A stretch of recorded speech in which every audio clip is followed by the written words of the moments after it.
Hello my dear குட்டீஸ் and friends, welcome to did you know. நம்மளோட இந்தியாவில் பல ரிவர்ஸ், பல ஆறுகள் இருக்குது. அதில் சிலதான கங்கா, யமுனா, காவேரி, கிருஷ்ணா, கோதாவரி, சட்லஜ், பிரம்மபுத்திரா, இந்த மாதிரி பல ஆறுகள் இருக்குது. ஆனால் இதெல்லாம் காமனான ஆறுகள் தான். இதுக்கும் நடுவில் மிஸ்டீரியஸான லேக்ஸும் நம்ம இந்தியாவில் இருக்குது. ஸோ அப்படிப்பட்ட 6 மிஸ்டீரியஸான பிளேசஸ் தான் நம்ம டிஸ்கவர் பண்ண போகிறோம். ஸோ வீடியோவை ஸ்கிப் பண்ணாமல் பாருங்கள். நம்மளோட 6th பிளேஸில் இருக்கிற இந்த ரேட்டஸ் குண்டம். இந்த இடம் பார்த்தீங்கன்னா, இங்கே நீங்கள் போயிட்டு ஓம் நம சிவாய இல்லை ஜெய் போலநாத் அப்படின்னு சத்தமாக சொன்னீங்கன்னா இங்கே இருக்க தண்ணியிலலாம் அவங்களால பபிள்ஸ் பார்க்க முடியும். அதாவது தண்ணி எல்லாமே ஆக்டிவ் ஆக ஆரம்பிச்சிடும். இதுக்கான காரணம் என்ன அப்படின்னு பார்த்தீங்கன்னா, காமதேவரோட சாவுக்கு அப்புறமா அவரோட மனைவி ராதி தேவி அழுதுருக்காங்க. அண்ட் அந்த கண்ணீர் தான் இதுக்கான காரணம். அதுக்கப்புறமா நம்மளோட மகாபாரதத்தை சேர்ந்த பீமர் இதே கண்ணீரை யூஸ் பண்ணி தான் கேதார்நாத்தில் இருக்கிற ஜோதிலிங்கத்துக்கு முதல் அபிஷேகம் பண்ணியிருக்காரு. ஸோ அங்கே என்ன தான் அவ்வளோ குளிராக இருந்தாலுமே இந்த மாதிரி நீங்கள் போயிட்டு ஜெய் போலநாத் இல்லை ஓம் நம சிவாயன்னு சொன்னீங்கன்னா அங்கே இந்த மாதிரி தண்ணி எல்லாமே ஆக்டிவ் ஆக ஆரம்பிச்சிடும். நெக்ஸ்ட்டு நம்மளோட 5th பிளேஸில் இருக்கிறதா இந்த ருத்ராவர்த்தா. இந்த இடம் யூபியில் இருக்க நிம்சாவில் தான் இருக்குது. அண்ட் இதில் என்ன விசேஷம் அப்படின்னு பார்த்தீங்கன்னா, இந்த லேக்குள்ளே சிவலிங்கம் இருக்குன்னு சொல்கிறாங்க. ஆனால் இது யாராலையுமே இன்னும் கண்டுபிடிக்கவே முடியல. ஆனால் இருக்குது அப்படின்னு எப்படி மக்கள் சொல்கிறாங்கன்னா, இந்த தண்ணி மேலே நம்ம பூக்கள் ஏதாவது போட்டோன்னா எங்கே சிவலிங்கம் இருக்கோ அந்த இடத்துல மட்டும் இந்த பூக்கள் சுற்றி வருதுன்னு சொல்கிறாங்க. அண்ட் நீங்கள் பால் ஊற்றினாலும் சரி, எந்த இடத்துல சிவலிங்கம் இருக்கோ அதே இடத்துல இந்த பால் எல்லாமே தேங்கி நிற்கும். அதே மாதிரி தான் சிவனுக்குரிய வில் வேலைகள் அண்ட் அதுக்கப்புறமா பழங்கள் ஏதாவது நீங்கள் போட்டிங்கன்னா கூட அந்த மாதிரி மிதந்துட்டுருக்கும். பட் பழங்களில் என்ன ஒரு அதிசயம்னா, பழங்கள் எல்லாமே நம்ம சிவலிங்கத்துக்கு அர்ப்பணிச்சோன்னா சில பழங்கள் அந்த லிங்கத்துக்கிட்ட போயிடும்.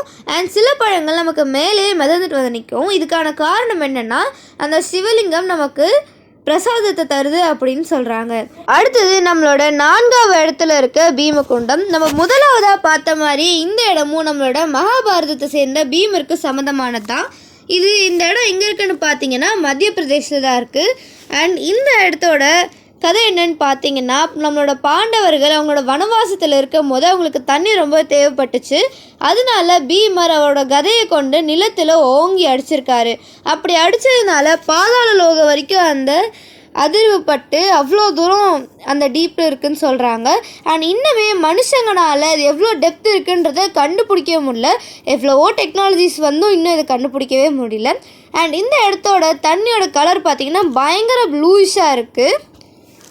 நெக்ஸ்ட்டு நம்மளோட சந்தோப்பந்தால். இது நம்மளோட 3rd பிளேஸில் இருக்குது. அண்ட் இது எங்கே லொக்கேட் ஆகிருக்கு அப்படின்னு பார்த்தீங்கன்னா ஹிமாலயாஸில் தான் லொக்கேட் ஆகிருக்கு. இந்த இடம் ஹிமாலயாஸ் பக்கத்தில் இருந்தாலுமே இந்த வருஷத்தில் ஒரு நாள் கூட ஃப்ரீஸே ஆகிறதில்ல. அதுக்கான காரணம் என்ன அப்படின்னு பார்த்துடலாம். ஸோ ஃபஸ்ட்டு இந்த இடத்துல தண்ணி எல்லாமே ரொம்ப கிறிஸ்டல் கிளியராக இருக்குது. இதுக்கான காரணம் பேர்ட்ஸ் தான் இதோட இடத்த சுத்தமாக வச்சுக்கிறாங்க. ஏன்னா இங்கே எந்த குப்பை தண்ணிக்குள்ளே விழுந்தாலுமே பேர்ட்ஸ் எல்லாம் போய் இந்த குப்பையை எடுத்து அந்த ஷோரில் போட்டுடுறாங்க. ஸோ இன்னுமே இங்கே தண்ணி பயங்கர கிறிஸ்டல் கிளியராக இருக்குது. அண்ட் ஃப்ரீஸும் ஆகுறதில்ல கூட. அண்ட் இந்த இடத்துல பார்த்தீங்கன்னா ஒவ்வொரு ஏகாதசி அப்பவும் மத்தியானம் 12 மணிக்கு நம்மளோட கடவுளர்களான பிரம்மா, விஷ்ணு, சிவன் எல்லாருமே இங்கே குளிக்கிறதா மக்கள் இன்னும் நம்பிட்டு இருக்காங்க. நெக்ஸ்ட்டு 2வது இடத்துல இருக்குது தப்த குண்டம். இந்த இடம் பார்த்தீங்கன்னா பத்ரிநாத் தம் சொல்லிட்டு ஒரு இடத்துல தான் இருக்குது. இங்கே எவ்வளோதான் குளிராக இருந்தாலுமே இந்த இடத்துல இருக்க தண்ணி பயங்கர சூடாக வரும். அதாவது கொதிக்க ஆவியோடு தான் இருக்கும் வருஷம் ஃபுல்லாக. இதுக்கான காரணம் என்னென்னு பார்த்தீங்கன்னா, அக்னி தேவர் இன்னும் நம்மளோட உலகத்தில் இந்த லிக்விட் ஃபார்மில் எக்ஸிஸ்ட் ஆகிறாரு அப்படின்னு சொல்கிறாங்க. இதுக்கான காரணம் என்னென்னு பார்த்தீங்கன்னா, நம்மளோட மக்களோட பாவங்கள் எல்லாத்தையுமே எரிக்கிறதுக்காக தான் அக்னி தேவர் இன்னும் நம்மளோட பூமியில் இருக்கார். ஆனால் இன்னும் சயின்டிஸ்ட்னாலேயும் சரி, ஆர்கியாலஜிஸ்ட்னாலேயும் சரி, இந்த தண்ணி எங்கேருந்து ஹீட் ஆகி வருது அப்படின்றது யாருனாலையுமே இன்னும் கண்டுபிடிக்க முடியாத ஒரு மிஸ்ட்ரியாக தான் இருக்குது. ஆனால் இன்னும் மக்களால் கூட அது கண்டுபிடிக்கவும் முடியல. நெக்ஸ்ட்டு நம்மளோட 1st பிளேஸில் இருக்கிற இந்த ராதா குண்டம். இந்த இடத்துல பார்த்தீங்கன்னா உலகத்தோட பல சக்தி வாய்ந்த தீர்த்தங்கள் எல்லாமே கலந்துருக்கு. அண்ட் நீங்கள் எல்லாருமே இந்த சீக்வென்ஸை சுட்டி டிவியில் லிட்டில் கிருஷ்ணாவில் பார்த்துருப்பீங்க. நான் அதை என்னென்னு அப்புறமா காமிக்கிறேன். இந்த இடம் எப்படி கிரியேட் ஆச்சுன்னு பார்த்தீங்கன்னா, ராதையும் அவங்களோட ஃப்ரெண்ட்ஸும் குளிக்கிறதுக்காக அவங்களோட வளையல் யூஸ் பண்ணி தான் இந்த இடத்த கிரியேட் பண்ணியிருக்காங்க.